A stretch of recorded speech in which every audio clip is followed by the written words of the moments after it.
부산 브리핑입니다. 지난해 부산의 출생아 수가 사상 최저치를 기록했습니다.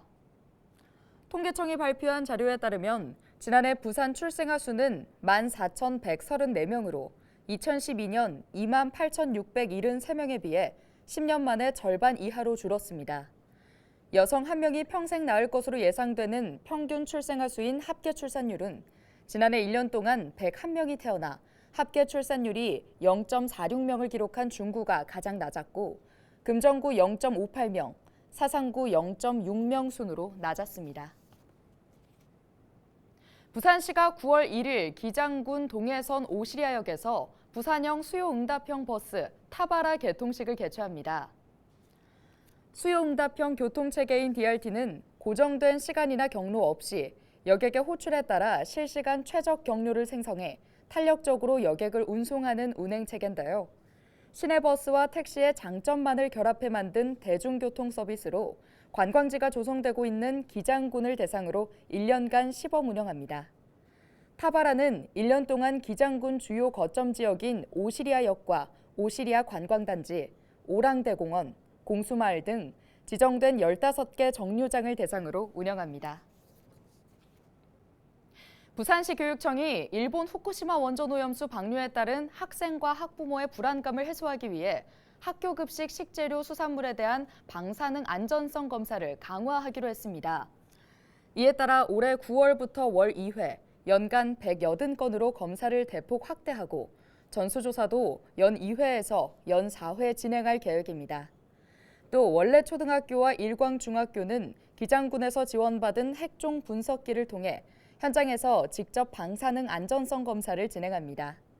한편 부산교육청에서 2014년부터 지난달까지 실시한 학교급식 식재료 대상 방사능 안전성 검사 결과 방사성 물질은 단 한 차례도 검출되지 않았다고 밝혔습니다. 해운대구가 센텀 2지구 도시첨단산업단지 보상협의를 직접 진행하기로 했습니다. 센텀 2지구 도시첨단산업단지 보상협의회 구성은 담당 지자체가 해야 하지만 시행사인 부산도시공사가 맡아 논란을 빚었는데요.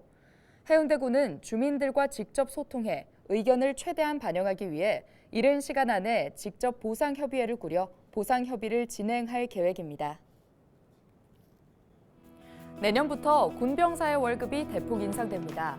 현재 밤낮 없이 대한민국을 지키고 있는 국군 장병들의 월급은 이병 60만 원, 일병 68만 원, 상병 80만 원, 병장 100만 원인데요. 월급이 인상되면 병장 월급은 처음으로 100만 원을 넘어선 125만 원이 지급될 예정이고 제대 후에 받을 수 있는 내일 준비 지원금도 월 최대 30만 원에서 40만 원으로 인상됩니다. 이렇게 월급이 오르는 것은 정부가 예산을 확대했기 때문입니다. 국방부에 따르면 정부는 2024년도 국방 예산을 2023년 본 예산 대비 4.5% 증가한 59조 5,885억 원으로 편성해 9월 1일 국회에 제출할 예정인데요. 또 윤석열 대통령은 공급 확대와 함께 더위와 추위를 조금이나마 덜 수 있도록 얼음 정수기 15,000개와 플리스형 스웨터를 전 장병에게 보급할 것이라고 밝혔습니다. 이렇게 지속적으로 병역 의무 이행에 합당한 수준의 보상을 제공하기 위해 노력한다면 군복무가 자랑스러운 나라를 실현할 수 있을 것 같습니다.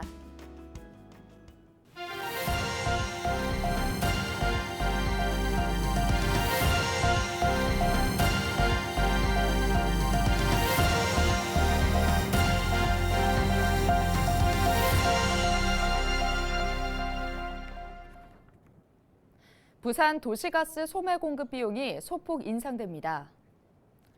부산시는 오는 9월 1일부터 도시가스 소매 공급 비용을 메가줄당 최소 0.0287원에서 최대 0.1523원까지 인상한다고 밝혔습니다. 도시가스 소비자 요금은 도매 요금에 소매 공급 비용을 더해 결정되는데 이번 조정으로 최종 소비자 요금은 주택용 기준으로 메가줄당 21.6515원에서 21.7621원으로 0.51% 인상될 예정입니다. 지금까지 부산 브리핑이었습니다.